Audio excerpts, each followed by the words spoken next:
الحمد للہ وکفا وسلام علی عبادہ الذین اصطفیٰ اما بعد فاعوذ باللہ من الشیطان الرجیم بسم اللہ الرحمن الرحیم والقاظمین الغیظ والعافین عن الناس واللہ یحب المحسنین سبحان ربک رب العزت عما یصفون وسلام علی المرسلین والحمد للہ رب العالمین اللہم صلی علی سیدنا محمد وعلى آل سیدنا محمد وبارک وسلم اللہم صلی علی سیدنا محمد وعلى آل سیدنا محمد وبارک وسلم اللہم صلی علی سیدنا محمد وعلى آل سیدنا محمد وبارک وسلم۔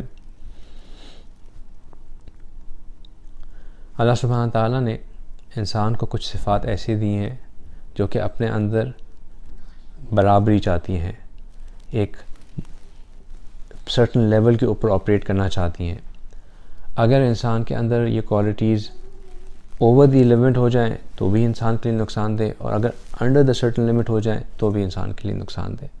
مثال کے طور پہ انسان کے اندر شہوت کا ہونا، اگر انسان کے اندر شہوت بالکل ہی نہ ہو تو انسان کے اندر کسی چیز کی خواہش ہی نہ ہو، انسان کے اندر کوئی ڈیزائر ہی نہ ہو، سو مچ سو کہ انسان اپنے میرٹل ریلیشن شپس کو بھی فلفل نہ کر سکے کیونکہ اس کے اندر کوئی شوق ہی نہیں ہوگا۔ اور یہی چیز اگر بہت زیادہ بڑھ جائے تو انسان حد سے بڑھ جاتا ہے، انسان دوسروں کے لیے برائی کی طرف بڑھنا شروع کر دیتا ہے، دوسروں کو نقصان پہنچانے والا بن جاتا ہے۔ اسی طرح اگر انسان کے اندر یہ خواہش نہ ہو کہ جو دوسرے کے پاس چیز ہے وہ میرے پاس بھی ہو، جیسے اچھی چیزیں، مثال کے طور پر اگر کسی کے پاس زیادہ علم ہے، انسان کے اندر ہو کہ خواہش ہو کہ مجھے بھی اتنا ہی علم ملے، اگر کوئی بہت اچھی تلاوت کرنے والا ہے، انسان کے اندر خواہش ہو کہ کاش میں بھی اس کی طرح تلاوت کر سکوں، تو یہ ایک اچھی کوالٹی ہے۔ لیکن کسی کو کے پاس زیادہ مال دیکھ کے کہ اس کے پاس کیوں اتنا زیادہ مال ہے، میرے پاس کیوں نہیں ہے، میں کاش کہ اس کے پاس سے بھی یہ مال چلا جائے، یہ بری چیز ہے۔ ایک کو غبطہ کہتے ہیں اور ایک کو حسد کہتے ہیں۔ اسی طرح اللہ سبحانہ تعالیٰ نے ہمیں ایک اور کوالٹی دی جس کا نام غصہ ہے۔ یہ غصہ بھی ایک ایسی کوالٹی ہے جو کہ اگر نہ ہو تو بہت نقصان دہ ہے، اور اگر ہو تو یہ بھی بہت نقصان دہ ہے۔ غصے کا ہونا انسان کے اندر ایک فطری چیز ہے، انسان کے اندر غصہ ہوتا ہے تو وہ اپنے آپ کو کریکٹ کرتا رہتا ہے۔ غصہ جو ہے ود ان کنٹرول لمٹس انسان کو اپنے کیے ہوئے کے اوپر ندامت بھی دلاتا ہے، اور اپنے کیے ہوئے کے اوپر انسان کو انکریج بھی کرتا ہے کہ دیکھو تم سے یہ غلط ہو گیا تھا، this is not right, next time تم نے اب اس کو صحیح کرنا ہے۔ ود ان لمٹس یہ انسان کی کریکشن کا میکانزم ہوتا ہے، اور اگر یہ ایکسیڈ کر جائے تو پھر انسان آپے سے باہر ہو جاتا ہے۔ غصہ آنا ایک نہایت ہی فطری چیز ہے۔ اگر یہ فطری چیز نہ ہوتی تو اللہ سبحانہ تعالیٰ قرآن پاک میں اس کا اس طرح ذکر نہیں کرتے۔ اللہ سبحانہ تعالیٰ نے قرآن پاک میں اس کا ذکر کیا والقاظمین الغیظ، فرمایا کہ وہ اپنے غصے کو پی جاتے ہیں۔ یہ نہیں فرمایا کہ ان کو غصہ آتا ہی نہیں ہے، کیونکہ آگے جا کے اللہ سبحانہ تعالیٰ کہہ رہے ہیں کہ اللہ سبحانہ تعالیٰ ایسے لوگوں کو پسند کرتے ہیں، واللہ یحب المحسنین۔ جب اللہ سبحانہ تعالیٰ نے غصہ آنے والوں کے ساتھ محسنین کا لفظ استعمال کیا تو ان میں یہ بات ہو گئی کہ غصہ جن میں آتا ہے یہ ایک فطری چیز ہے، ہاں، لیکن جب وہ غصہ آ جاتا ہے تو اس کو پی جاتے ہیں، یہ پھر محسنین کی نشانی بن گئی۔ آپ صلی اللہ علیہ وسلم کو بھی غصہ آیا کرتا تھا، آپ صلی اللہ علیہ وسلم فرمایا کرتے تھے کہ غضب کما غضب البش، کہ میرا غصہ بالکل باقی انسانوں کی طرح غصے کی طرح ہے، مجھے بھی ویسے ہی غصہ آتا ہے جیسے باقی لوگوں کو غصہ آتا ہے۔ بس فرق صرف اتنا ہے کہ غصے میں جب آپ صلی اللہ علیہ وسلم کوئی بات کہتے تھے تو وہ سچ بات ہی ہوتی تھی، آپ صلی اللہ علیہ وسلم غصے میں آپے سے باہر نہیں ہو جاتے تھے، نعوذ باللہ۔ آپ صلی اللہ علیہ وسلم اپنے کنٹرول، غصہ ہوتا تھا ان کو ہوش میں ہوتے تھے کہ وہ جو بات کہہ رہے ہیں وہ تب بھی حق اور سچ ہی ہوتی تھی۔ عام آدمی کو جب غصہ آتا ہے تو وہ غصے میں اس کو سمجھ ہی نہیں آتا کہ وہ کہہ کیا رہا ہے، وہ غصے میں ایسی باتیں کر جاتا ہے جو سالوں کے رشتوں کو توڑ ڈالتی ہیں، وہ غصے میں ایسی بات کر دیتا ہے جو کہ اگلے کے دل کے اوپر ایسا وار کرتی ہے کہ دل چورا چور ہو جاتا ہے۔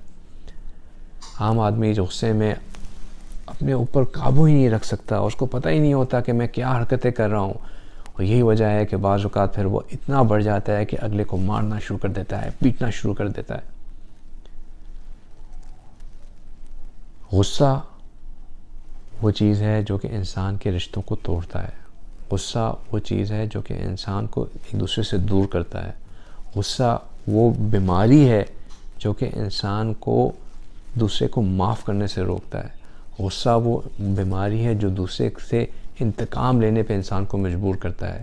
غصہ وہ بیماری ہے جو دوسرے کو نقصان پہنچانے پہ خوش ہوتا ہے. اور غصہ وہ چیز ہے جو انسان کو جب آتا ہے تو شیطان اس کے اندر اس طرح گھومتا ہے جیسے خون رگوں میں گھومتا ہے. شیطان غصے کے وقت انسان کو فٹ بال کی طرح پھینک رہا ہوتا ہے. جیسے فٹ بال کو بچہ ایک جگہ سے دوسری جگہ کک کر رہا ہوتا ہے نا، اس طرح جب انسان کے اوپر غصہ ہوتا ہے تو شیطان انسان کو دوسری جگہ پھینک رہا ہوتا ہے. اور یہی وجہ ہے کہ اس غصے کا علاج کرنا لازم ہے. غصے کا علاج کرنا لازم ہے. غصہ جب حد سے بڑھ جائے تو انسان کو شریعت سے ہی نکال دیتا ہے. انسان کو کیونکہ سمجھ میں نہیں ہوتا کہ میں بات کیا کر رہا ہوں، میں کیا کہہ رہا ہوں، تو غصے میں اپنے اوپر اس کو قابو نہیں رہتا. یہی وجہ ہے کہ علماء کہتے ہیں کہ اگر کسی شخص کو آپ غصے میں دیکھیں تو اس سے اس وقت یہ مت کہیں کہ دیکھو شریعت تمہیں یہ سمجھا رہی ہے، شریعت تمہیں یہ کہہ رہی ہے. غصے میں انسان کو شرعی باتیں سمجھانے کا کوئی فائدہ نہیں، کیونکہ اس وقت خدا نہ خواستہ اس نے یہ کہہ دیا اپنے غصے میں اپنے آپ پر ناقابو ہوتے ہوئے کہ ہٹ پیچھے شریعت کو، پیچھے کرو شریعت کو، رہنے دو شریعت کو. اس طرح کا کوئی الفاظ کہہ دیا تو وہ شریعت سے ہی باہر نکل جائے گا، وہ اپنے ایمان سے ہی ہاتھ دھو بیٹھے گا. تو اس لیے غصے میں جب کوئی انسان ہو اس کو شرعی باتیں مت سکھائیں. اس وقت اس کو یہ مت کہیں کہ آپ صلی اللہ علیہ وسلم نے اس وقت یہ کہہ دیا. خدا نہ خواستہ اس نے یہ کہہ دیا کہ رہنے دو، نعوذ باللہ، جو آپ صلی اللہ علیہ وسلم کہتے ہیں، تو وہ اپنے ایمان کو کھو بیٹھے گا. مجھے نہیں پرواہ کہ اللہ کیا کہتے ہیں، وہ اپنے ایمان کو کھو بیٹھے گا. اس لیے احتیاط کرنی چاہیے. بہت سے لوگ ہوتے ہیں وہ کہتے ہیں کہ مولانا میں نے اب غصے میں اپنی اہلیہ کو طلاق دے دی، کیا کوئی طریقہ ہے کہ میں اس کے ساتھ اب ریکنسائل کر سکوں؟ تو میرے بھائی، محبت میں تو اپنی اہلیہ کو کوئی طلاق نہیں دیتا، غصے میں ہی طلاق دیتے ہیں. اصل بات تو یہ تھی کہ ہم اپنے غصے کو کنٹرول کرتے. اور یہی وجہ ہے کہ شریعت کہتی ہے کہ غصے کو کنٹرول کرنا فرائض میں سے ہے. غصے کو اوپر قابو پانا نہایت ضروری ہے. یہ جو ہم نے کل ٹائم لگایا، ہم نے باتیں کی کہ انسان کے ساتھ کن کن چیزوں کی وجہ سے انسان کو جو ہے وہ انسان شب قدر جیسی نعمت سے محروم ہو جاتا ہے. والدین کی نافرمانی، کینہ، قطع رحمی. اگر ہم غور کریں تو ان بیماریوں کی جو قطع رحمی کا ہونا یا کینہ کے ہونا، ان کے پیچھے جو ہے وہ غصے کی بیماری ہی ہوتی ہے. انسان میں عجب ہوتا ہے، اپنے آپ سے محبت ہوتی ہے، میں ہوتا ہے، کبر ہوتی ہے.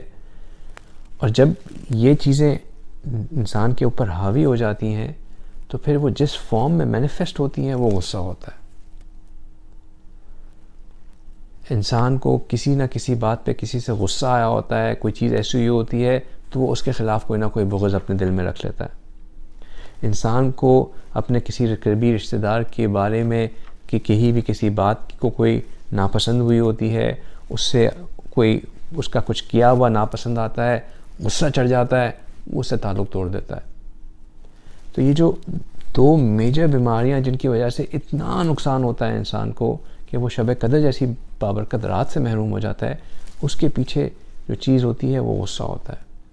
اور پھر غصہ اپنے آپ کو مینیفیسٹ کرتا ہے دوسروں کے اندر عیب جوئی کر کے، دوسروں کو تکلیف میں دیکھ کے خوش ہو کے، دوسروں سے اچھی بات نہ کر کے، دوسروں سے محبت کی باتوں کو روک کے، دوسروں کا مذاق اڑا کے، دوسروں کو نقصان پہنچا کے، حتیٰ کہ بعض اوقات میں انسان دوسروں کو مار پیٹ کے جو ہے اپنے غصے کو اتارتا ہے. کوئی ایسی گلی سڑی کٹنے والی بات کہہ دی کہ اگلے کا بالکل دل چھوٹا سا ہو گیا، اس کو مطلب دل ٹوٹ جائے اس کا اگلے کا، ایسی بات کہہ دینا. کیوں؟ کیونکہ اگلے اپنے اندر غصہ ہوتا ہے، غصے کو نکالنے کا طریقہ نہیں سمجھ میں آ رہا ہوتا، تو انسان ہاتھ سے نہیں تو اپنی زبان کو ایسے استعمال کر لیتا ہے کہ اگلا بالکل ٹوٹ جاتا ہے. آپ صلی اللہ علیہ وسلم نے غصے کا علاج سکھایا. آپ صلی اللہ علیہ وسلم نے فرمایا کہ سب سے آسان طریقہ غصے کا یہ ہے کہ جب تمہیں غصہ آئے تو تم چپ ہو جاؤ، چپ ہو جاؤ. جب انسان غصے میں بات کرتا رہتا ہے، بات ہمیشہ ایگریویٹ کرتی ہے. غصے میں بات جو ہے وہ ایکسپونینشلی ایگریویٹ کرتی ہے. اگر عام حالات میں بات 2 ہوں گے، 1 ہوں گے، تو غصے میں 1 11 ہو جائے گا. اس قدر غصے میں جو ہے سچویشن ایگریویٹ کرتی ہے. غصے میں چپ رہنا بہت بہت بہت زبردست ہیبٹ ہے، کیونکہ جب ایک بندہ چپ ہو جاتا ہے تو بات آگے ہی نہیں بڑھتی ہے. غصہ جب بھی آئے خاموش ہو جائیں. دوسرا آپ صلی اللہ علیہ وسلم نے کہا کہ اگر غصہ آئے تو اپنی جگہ تبدیل کر لو. ایک کمرے میں ہو، دوسرے کمرے میں چلے جاؤ. دونوں بندے جو آپس میں ایک دوسرے سے لڑ رہے ہیں، ان میں سے ایک بندہ بھی اپنی پوزیشن چینج کر کے دوسرا چلا جائے گا، دوسرا کہاں لڑتا رہے گا؟ لڑائی تو تب بڑھے گی جب دونوں ایک دوسرے کے ساتھ کانفلکٹ کرتے رہیں گے. آپ کو غصہ ہے، اپنی جگہ چینج کر لیں. ایک بار آپ صلی اللہ علیہ وسلم نے بڑی خوبصورت بات سمجھائی کہ اگر تم کھڑے ہوئے ہو تو بیٹھ جاؤ، بیٹھے ہوئے ہو تو لیٹ جاؤ. اب اس میں حکمت دیکھیں آپ صلی اللہ علیہ وسلم کیا سمجھا رہے ہیں. اصل میں غصہ جب اپنے آپ کو مینیفیسٹ کرتا ہے، جب نکلتا ہے، تو آپ دیکھیں گے بندہ کھڑا ہی ہوتا ہے، ایگریسو پوزیشن لیتا ہے کھڑے ہو کے، میں کروں کچھ. میں کھڑے ہو کے بندہ غصے کا اظہار زیادہ کرتا ہے اور وہ سچویشن کو بڑھا کے پھر ہاتھا پائی تک لے جاتا ہے. اگر بندہ کھڑا ہوا ہے، بیٹھ جائے، تو اس نے اپنے آپ کو کنفائن کر لیا. بیٹھا ہوا ہے، لیٹ جائے، اس نے آپ کو فردر کنفائن کر لیا. تو بہت ہی حکیمانہ آپ صلی اللہ علیہ وسلم نے یہ بات فرمائی کہ غصے کو کنٹرول کرنے کے لیے کھڑے ہوئے ہو تو بیٹھ جاؤ، بیٹھے ہوئے ہو تو لیٹ جاؤ. پھر انسان کی اصل مٹی ہے، اور مٹی جو ہے وہ غصے کو ٹھنڈا کرتی ہے. انسان جب لیٹتا ہے تو وہ مٹی کے اپنی اصل کے پاس ہوتا ہے، وہ بھی انسان کے غصے کو ٹھنڈا کرتی ہے. پھر اسی طرح آپ صلی اللہ علیہ وسلم نے کہا کہ پانی پی لیا کرو. غصہ آئے ٹھنڈا پانی پی لو. ٹھنڈا پانی سے انسان کو جو ہے وہ غصہ آگ ہے، آگ کے ایلیمنٹس میں سے ہے، اور وہ جب انسان پانی پی لیتا ہے تو آگ پانی سے بجھ جاتی ہے. پھر ایک اور چیز آپ صلی اللہ علیہ وسلم نے سکھائی کہ جب غصہ آئے تو اعوذ باللہ من الشیطان الرجیم پڑھ لیا کرو. غصہ شیطان سے ہے، شیطان ہمارے رگوں میں خون کی طرح بہہ رہا ہوتا ہے جب ہمیں غصہ آتا ہے. آپ صلی اللہ علیہ وسلم نے کہا کہ اعوذ باللہ من الشیطان الرجیم پڑھ لو، اللہ کی پناہ مانگ لو، غصہ ٹھنڈا ہو جائے گا. حضرت عائشہ رضی اللہ تعالیٰ عنہ کو بھی غصہ آیا کرتا تھا. آپ صلی اللہ علیہ وسلم فرماتے تھے کہ عائشہ جب آپ مجھ سے غصہ ہوتی ہیں تو مجھے پتہ چل جاتا ہے. حضرت عائشہ نے فرمایا یا رسول اللہ آپ کو کیسے پتہ چلتا ہے کہ مجھے غصہ آیا؟ میں نے کہا کہ جب آپ مجھے عام طور پہ کوئی آپ نے بات کرنی ہوتی ہے تو آپ کہتی ہیں رب محمد کی قسم، اور جب آپ کو مجھ پہ غصہ ہوتا ہے تو آپ کہتی ہیں رب ابراہیم کی قسم. تو آپ کا یوں الفاظ کا بدل دینا مجھے بتا دیتا ہے کہ آپ مجھ سے کسی بات پہ ناراض ہیں. تو حضرت عائشہ نے سمجھدار تھی، انہوں نے کہا کہ یا رسول اللہ اب آپ مجھے بتا دیں کہ میں اس غصے سے نجات کیسے پاؤں. تو آپ صلی اللہ علیہ وسلم نے حضرت عائشہ کو ایک بہت ہی خوبصورت دعا سکھائی. ہمیں بھی وہ دعا سیکھنی چاہیے. آپ صلی اللہ علیہ وسلم نے حضرت عائشہ کو دعا سکھائی کہ جب آپ کو غصہ آیا کرے تو آپ پڑھا کریں اللہم رب محمد النبی اغفر لی ذنبی، کہ او نبی پاک صلی اللہ علیہ وسلم کے رب میرے گناہوں کو معاف کر لیں. وَأَذْهِبْ غَيْظَ قَلْبِي، اور میرے دل میں جو یہ غصہ ہے اس کو مجھ سے دور کر دیں. وَأَجِرْنِي مِن مُضَلَّاتِ الْفِتَنِ، اور یہ جو بہکانے والے فتنے ہیں مجھے ان سے محفوظ کر لیں. کتنی خوبصورت دعا ہے. ہمیں بھی چاہیے کہ ہم اس دعا کو یاد کریں. جب ہمیں غصہ آئے تو ہم اس دعا کو پڑھیں تاکہ غصے میں شیطان ہمارے اوپر قابض نہ رہے. جب انسان غصے سے بالکل نہ اپنے آپ کو بچا پا رہا ہو، بالکل اس کے بے قابو ہو رہا ہو، تو اس کو چاہیے کہ ایک اور چیز کرے. انسان کو چاہیے کہ وہ اپنے آپ کو یاد دلائے کہ جس چیز پہ میں اب بتا رہا ہوں یہ میرے قابو میں ہے، اور اسے محشر میں اللہ کے قابو میں ہوں گا، اور اللہ کو کامل اختیار ہے کہ وہ میرے پہ غصہ اتارے. تو کیوں نہ میں اس کو ابھی اپنے غصے کو قابو کر لوں، اس پہ غصہ نہ کروں، تاکہ اللہ سبحانہ تعالیٰ میرے اوپر آخرت میں غصہ نہ کریں۔ یہ بات میں اپنی طرف سے نہیں کہہ رہا، نبی پاک صلی اللہ علیہ وسلم نے ایک دفعہ ایک صحابی کو اپنے غلام پہ غصہ کرتے ہوئے دیکھا۔ وہ صحابی رضی اللہ تعالیٰ عنہ اپنے غلام کو مار رہے تھے۔ آپ صلی اللہ علیہ وسلم نے ان کو پاس سے گزرے اور فرمایا کہ جتنا آپ کو اس پر اختیار ہے، رب العزت کو آپ کے اوپر اس سے کئی زیادہ اختیار ہے۔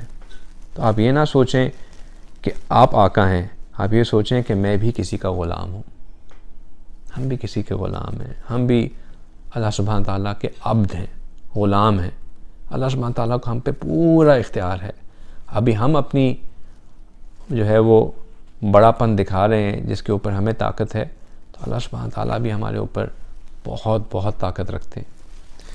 حدیث مبارکہ میں ان لوگوں کے لیے جو اس بات کی طاقت رکھتے ہیں کہ وہ کسی کے اوپر غصہ اتار لیں اور پھر اپنے غصے کو پی لیتے ہیں، بہت بہت بہت اجر کا ثواب آیا۔ ہمیں اپنی اولاد کے اوپر غصہ اتارنے کی طاقت ہوتی ہے، اپنی بیوی کے اوپر غصہ اتارنے کی طاقت ہوتی ہے، اپنے امپلائیز کے اوپر غصہ اتارنے کی طاقت ہوتی ہے، اپنے ماتحت کے اوپر غصہ اتارنے کی طاقت ہوتی ہے، غرباء کے اوپر غصہ اتارنے کی طاقت ہوتی ہے، اور ہم یہاں ہی اپنا غصہ زیادہ اتارتے ہیں کیونکہ ہمیں پتہ ہوتا ہے کہ ہمیں کوئی پوچھنے والا نہیں ہے۔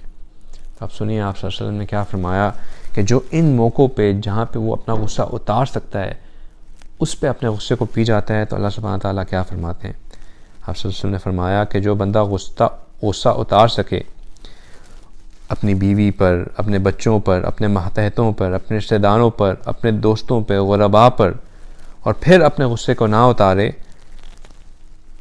تو اللہ سبحانہ تعالیٰ اس کے دل میں ایمان اور امن بھر دیتے ہیں۔ ایمان اور امن اللہ سبحانہ تعالیٰ عطا کرتے ہیں غصے کو پی جانے پر۔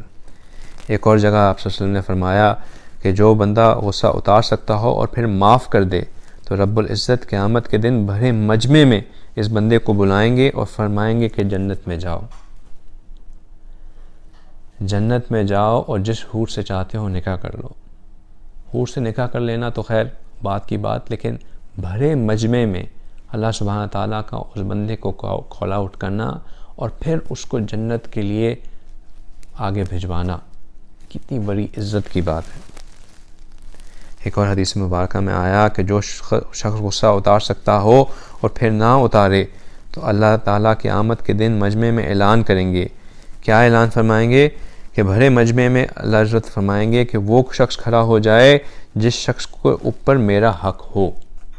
آپ صلی اللہ علیہ وسلم نے آگے فرمایا کہ نہیں کھڑا ہوگا مگر وہ بندہ جس نے اللہ کے بندوں کو معاف کرنے میں جلدی کی ہو۔ تو بہت بہت بہت زیادہ اجر اور ثواب ہے اس پہ کہ ہم غصے کے موقع پہ لوگوں کو درگزر کر دیں۔ اور ہم اسلام کی ایک اور خوبصورتی یہ ہے کہ اسلام یہ سکھاتا ہے کہ nub the evil in the bit, جہاں پر سے جو بیماری شروع ہو رہی ہے نا اسی چیز کو دبا دو۔ یہی وجہ ہے کہ ہمیں مردوں کو حکم دیا کہ سب سے پہلے کہ تم اپنی نظروں کو نیچے رکھو، عورتوں کو بعد میں حکم دیا کہ آپ جو ہے وہ پردہ کریں، یہ کریں، فلاں کریں، ڈھمکڑا کریں۔ پہلے مردوں کو حکم دیا کہ اپنی نظروں کو نیچے کرو۔ کیوں؟ اور اسی کے بعد آگے کہہ دیا کہ اپنی نظروں کو نیچے کرو اور تاکہ تم اپنی شرمگاہوں کی حفاظت کر سکو۔ پہلا حکم نظروں کو نیچے کرنے کا، کیونکہ نظر سے انسان کے اندر کوئی چیز غلط وہ دیکھتا ہے تو پھر اس کے اندر غلط کرنے کی خواہش پیدا ہوتی ہے۔ جہاں سے گناہ شروع ہوتا ہے وہاں پر ہی روک دونے کا حکم دیا۔ یہ جو بیماریاں ہیں، کینہ ہو گیا، حسد ہو گیا، بغض ہو گیا، رشتہ داریوں قطع رحمی ہو گئی، یہ سب کی سب کا جو روٹ ہے وہ غصہ ہے۔ اس لیے شریعت کہہ رہی ہے کہ غصے کو ہی ختم کر لو، غصہ ہی چھوڑ دو۔ اصل پہلوانی رسول اللہ صلی اللہ علیہ وسلم نے صحابہ اکرام سے پوچھا کہ اصل پہلوانی آپ جانتے ہیں کیا ہے؟ رسول اللہ صلی اللہ علیہ وسلم نے صحابہ اکرام نے کہا کہ ہاں، وہ جو کہ دوسرے کو کشتی کرتے ہوئے چپت کر دے، وہ اصل پہلوان ہے۔ آپ صلی اللہ علیہ وسلم نے فرمایا کہ نہیں، اصل پہلوان وہ ہے جو غصے کے وقت اپنے غصے پہ قابو پا لے، جو غصے کے وقت اپنے غصے پہ قابو پا لے وہ اصل پہلوان ہے۔ غصہ صرف اللہ کے لیے آنا چاہیے۔ حق کے لیے غصہ آنا چاہیے. کوئی بندہ کوئی غیر قانونی کام کر رہا ہے, کوئی بندہ کسی جس کام کو اس کے اوپر ذمہ دار ٹھہرایا گیا ہے وہ اس کام کی خلاف ورزی کر رہا ہے, قانون کی خلاف ورزی کر رہا ہے, قاعدے کی خلاف ورزی کر رہا ہے, شریعت کی خلاف ورزی کر رہا ہے, اس کے عمل کے اوپر غصہ آنا چاہیے. اللہ کی خاطر غصہ آنا چاہیے. اپنی ذات کی خاطر کہ مجھے نقصان پہنچا, یہ غصہ نہیں ہے. حضرت علی رضی اللہ تعالیٰ عنہ ایک کافر سے لڑ رہے تھے اور کافر کے اوپر بیٹھے ہوئے تھے, اس کے اوپر تھے, وہ کافر ان کے نیچے تھا. وہ اس کافر کے خنجر کھونپنے والے تھے کہ اس کافر نے آپ رضی اللہ تعالیٰ عنہ کے اوپر تھوک پھینک دیا. آپ رضی اللہ تعالیٰ عنہ نے اس کو خنجر نہیں مارا, رک کے. وہ کافر بہت حیران ہوا کہ آپ میرے اوپر ہیں, بالکل قابو میں ہیں, یہ موقع تھا کہ آپ مجھے ختم کر دیتے, آپ نے مجھے کیوں نہیں ختم کیا؟ انہوں نے کہا کہ میں تمہیں ختم کرنے والا تھا, لیکن میں تمہیں اللہ کی خاطر ختم کرنے والا تھا. اب جب تم نے میرے اوپر تھوک پھینکا تو مجھے غصہ آ گیا, اور کیونکہ اب میں جب تمہیں مارتا تو اس میں میری ذات کا غصہ بھی شامل ہوتا جس کی وجہ سے میں تمہیں مارتا, تو میں نے تمہیں نہیں مارا, کیونکہ اب تمہیں مارنا خالصتاً اللہ کے لیے نہ ہوتا. تو ہم نے اپنے آپ کو روکنا ہے تاکہ ہم اگر غصہ کریں تو صرف اللہ کی خاطر کریں, ورنہ اپنی ذات کے لیے کسی کو ہم نقصان نہ پہنچائیں, کسی کی ذات کے لیے کسی کو غصہ نہ پہنچائیں. چند چیزیں ہیں جن کو کرنے سے ہم اپنے غصے پہ قابو پا سکتے ہیں. وہ چیزیں کیا ہیں؟ سب سے پہلے اگر بندے کو غصہ آئے تو وہ لا حول ولا قوت الا باللہ پڑھے. اس سے بندے کو یاد آئے گا کہ ہر قوت ہر طاقت اللہ کی ہے, اللہ کے سوا کسی کی طاقت نہیں ہے. جب بندہ لا حول ولا قوت الا باللہ پڑھتا ہے تو شیطان رگوں میں جو بھاگ رہا ہوتا ہے وہ انسان سے دور ہو جاتا ہے اور انسان کا غصہ ٹھنڈا ہو جاتا ہے. بعض اوقات کچھ ڈھیٹ رگیں ہوتی ہیں, کچھ ڈھیٹ شیطان ہوتے ہیں, اگر نہ نکلیں تو پھر اگلی چیز بندے کو جو کرنی چاہیے وہ اعوذ باللہ من الشیطان الرجیم پڑھنی چاہیے. اگر غصہ اس سے بھی ٹھنڈا نہ ہو تو انسان کو اپنی پوزیشن بدل لینی چاہیے. ایک کمرے میں ہو دوسرے کمرے میں چلا جائے, کھڑا ہوا ہو بیٹھ جائے, بیٹھا ہوا ہے لیٹ جائے. اپنی پوزیشن چینج کرنے سے بھی غصہ ختم ہوتا ہے. پھر انسان کو اب بھی غصہ نہ ٹھنڈا ہو رہا ہو تو ٹھنڈے پانی سے وضو کر لینا چاہیے. وضو کر لینے سے انسان کا غصہ ٹھنڈا ہوتا ہے. حضرت عمر رضی اللہ عنہ فرماتے تھے کہ انسان جب ناک میں پانی جاتا ہے, نوسٹرلز میں پانی جانے سے, تو انسان کو غصہ ٹھنڈا ہوتا ہے. تو اس سے بھی انسان کو غصہ کم کرنے میں آسانی ہوتی ہے. اب بھی غصہ ٹھنڈا نہ ہو رہا ہو تو انسان وضو تو کر ہی چکا ہے تو اس کو چاہیے کہ 2 رکعت نفل پڑھ لے, اور سجدے میں جا کے جب سبحان ربی الاعلیٰ کہہ رہا ہو تو سوچے کہ میں تو ایک اعلیٰ رب کا غلام ہوں, میں کس کے اوپر کیا غصہ اتاروں, میں نے تو خود اپنا سر کسی کے پاؤں میں ڈالا ہوا ہے, اگر وہ ذات مجھ سے ناراض ہوگی تو میرا کیا بنے گا. اور اگر یہ کرنے سے بھی غصہ نہ ٹھنڈا ہو رہا ہو تو جو دعا ہم نے دیکھی جو حضرت عائشہ رضی اللہ تعالیٰ عنہ کو آپ صلی اللہ علیہ وسلم نے سکھائی تھی, وہ دعا پڑھیں. اس دعا کو پڑھنے سے بھی انسان کا غصہ ٹھنڈا ہو جاتا ہے. اور اگر یہ سب کرنے سے بھی پھر بھی غصہ ٹھنڈا نہ ہو رہا ہو تو انسان کو چاہیے کہ نبی پاک صلی اللہ علیہ وسلم کے اوپر درود پڑھنا شروع کر دے. 3 دفعہ درود پڑھنے سے لازماً انسان کا غصہ ٹھنڈا ہوتا ہے. بآواز بلند درود پڑھنا چاہیے. اللہم صلی علی سیدنا محمد وعلی آل سیدنا محمد وبارک وسلم. آپ صلی اللہ علیہ وسلم کے اوپر درود پڑھنے سے انسان کے اندر یقیناً ٹھنڈک پیدا ہوتی ہے اور یقیناً انسان کا غصہ دور ہوتا ہے. لیکن اپنے غصے کے اوپر قابو پانا ضروری ہے. یہ ہم غصے کے اوپر قابو پائیں گے تو اس سے ہمیں کینہ جیسی بیماری, اس سے ہمیں قطع رحمی جیسی بیماری, ان سے نجات ملے گی. یہ روٹ ہے ان باقی 2 بیماریوں کا جو کہ بہت بہت بڑے نقصان کا سبب بنتی ہیں. یہی وجہ ہے کہ میں نے پہلے بیماریوں کا ذکر کیا اور اب اس کے علاج کے لیے اس روٹ کا ذکر کر دیا کہ یہ روٹ کو اگر ہم ہٹا دیں تو انشاءاللہ ہم بڑی بیماریوں سے بھی بچ جائیں گے. اللہ سبحانہ تعالیٰ ہمیں اپنے ان لوگوں میں شامل فرمائیں جو کہ حد کے اندر رہ کے غصہ کرتے ہیں, اللہ کی خاطر غصہ کرتے ہیں, اور جب غصہ آتا ہے تو اپنے غصے پہ قابو پانے والوں میں سے ہوتے ہیں. اپنے بندوں میں شامل فرمائیں. وآخر دعوانا ان الحمد للہ رب العالمین. دعا کر لیجئے. سبحان ربی العلی الوہاب اللہم صلی علی سیدنا محمد وعلی آل سیدنا محمد وبارک وسلم۔ یا رحیم یا کریم یا ودود یا حنان یا منان یا رحمت للعالمین، یا پروردگار عالم میرے گناہوں کو معاف فرما دیجئے، یا اللہ ہماری خطاؤں کو درگزر فرما دیجئے، ہمارے عیبوں کی پردہ پوشی فرما دیجئے۔ اے میرے مالک، یا اللہ جو ہمارے اندر غصے بھرے ہوئے ہیں، یا اللہ یہ جو ہم اپنی میں اپنے آپ سے باہر نکل جاتے ہیں، اے پروردگار عالم ہمیں اپنی حدود میں رہنے والا بنا دیجئے، یا پروردگار عالم ہمیں حق کے ساتھ غصہ کرنے والا بنا دیجئے، اور یا اللہ ان لوگوں میں شامل فرما دیجئے جن کو دیر سے غصہ آتا ہے اور جن کا جلدی غصہ ٹھنڈا ہوتا ہے۔ نبی پاک صلی اللہ علیہ وسلم نے فرمایا کہ سب سے بہترین شخص وہ ہے جس کو دیر سے غصہ آئے اور جس کا غصہ سب سے جلدی ٹھنڈا ہو جائے۔ میرے مالک ہمیں بھی دیر سے غصہ آئے اور جلدی ٹھنڈا ہو جائے، یا رحیم یا کریم۔ یا اللہ اگر آپ کا غضب جو سب سے زیادہ غضبناک ہے، یا اللہ اگر وہ ٹھنڈا ہو سکتا ہے جب بندہ اس سے معافی مانگے، تو یا اللہ ہم تو آپ کے فقیر غریب آپ کے غلام بندے ہیں، یا اللہ ہمارے اندر بھی یہ صفت پیدا کر دیجئے کہ جب ہمیں کوئی مسکرا کے دیکھے، جب ہمیں کوئی ندامت بھری نظروں سے دیکھے، یا اللہ جب ہمیں کوئی معافی مانگنے کی کوشش سے دیکھے تو ہم بھی جلد معاف کر دیں، ہم بھی لوگوں کے اپنے غصے کو پی جائیں، ہم بھی درگزر کر دیں۔ اے میرے مالک یا رحیم یا کریم، یا اللہ ہمارے دلوں کو نرم کر دیجئے، یا اللہ ہمارے دلوں میں اپنی نرمی والی صفات پیدا کر دیجئے، یا اللہ ہمیں نبی پاک صلی اللہ علیہ وسلم کی طرح رحیم کر دیجئے، یا اللہ جس طرح وہ کریم تھے ویسی کرامت ہمارے اندر بھی داخل کر دیجئے۔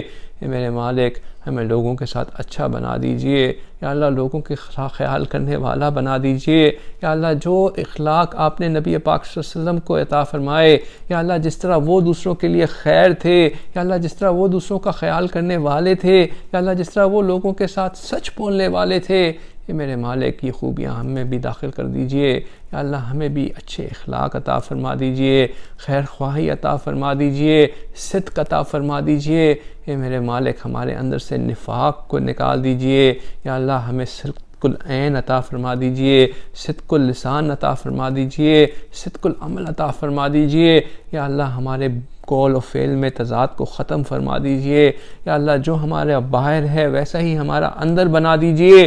یہ میرے مالک یہ آپ کی توفیق ہے، یہ آپ کا کرم ہے کہ یا اللہ آپ نے ہمیں سنت والا حلیہ اپنانے کی توفیق عطا فرمائی۔ یہ میرے مالک یا اللہ اب ہمیں باطنی سنتوں کو بھی اپنانے کی توفیق عطا فرما دیجئے، یا اللہ ہمارے اندر رحیمی پیدا فرما دیجئے، کریمی پیدا فرما دیجئے، یا اللہ رشتوں کو جوڑنے والا بنا دیجئے، محبتوں کو بانٹنے والا بنا دیجئے، الفتوں کو سمیٹنے والا بنا دیجئے، یا اللہ ایک دوسرے کے قریب رہنے والا بنا دیجئے، یا اللہ دوریوں کو ختم کرنے والا بنا دیجئے۔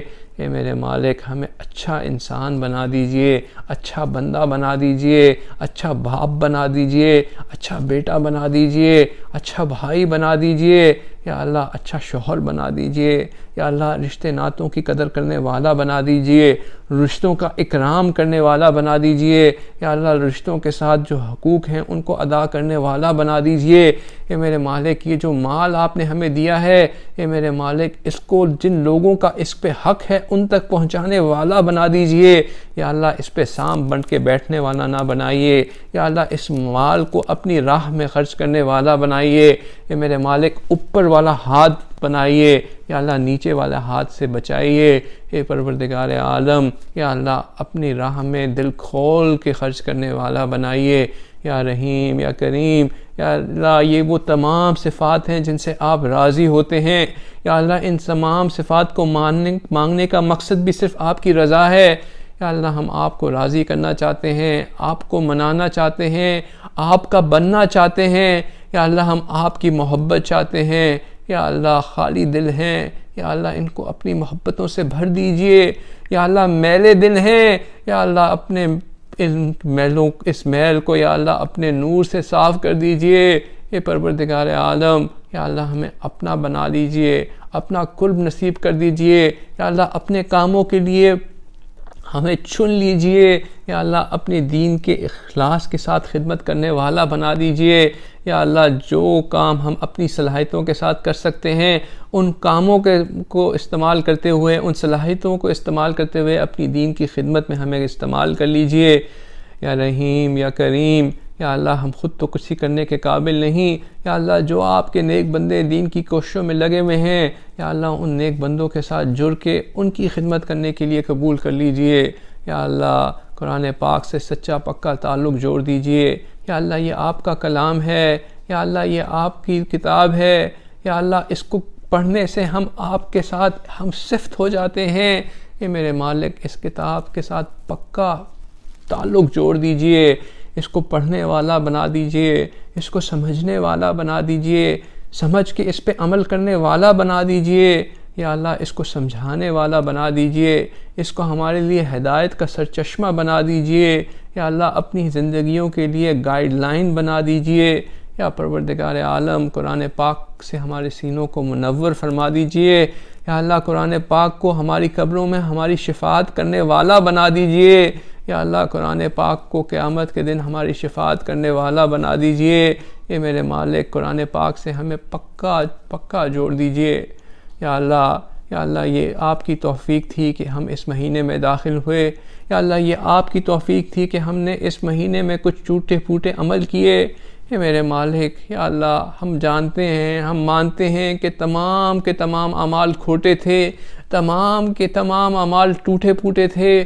ہم نے وہ حق ادا نہ کیا جو کہ ادا کرنا چاہیے تھا۔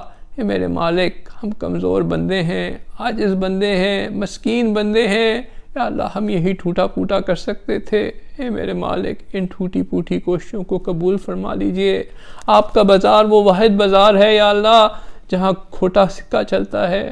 اے میرے مالک، ہمارے ان کھوٹے اعمال کو قبول فرما لیجئے یا اللہ، قبول فرما لیجئے۔ اے میرے مالک یا اللہ، یا اللہ، ہمیں معاف فرما دیجئے۔ اے میرے مالک، ہمیں معاف فرما دیجئے، ہماری مشکلات کو دور فرما دیجئے، ہمیں ایمان والی زندگی عطا فرما دیجئے اور یا اللہ ایمان والی موت نصیب فرمائیے یا اللہ۔ روز محشر ہمیں نبی پاک صلی اللہ علیہ وسلم کی شفاعت کا حقدار بنائیے، اپنے عرش کا سایہ نصیب فرمائیے، جنت الفردوس میں نبی پاک صلی اللہ علیہ وسلم کے قدموں تلے جگہ نصیب فرمائیے اور یا اللہ بے حجاب اپنا دیدار نصیب فرمائیے۔ ربنا تقبل منا انک انت السمیع العلیم وتب علینا انک انت التواب الرحیم۔ صلی اللہ تعالی علی خیر خلقہ محمد وآلہ وصحبہ اجمعین برحمتک یا ارحم الراحمین۔ الحمدللہ۔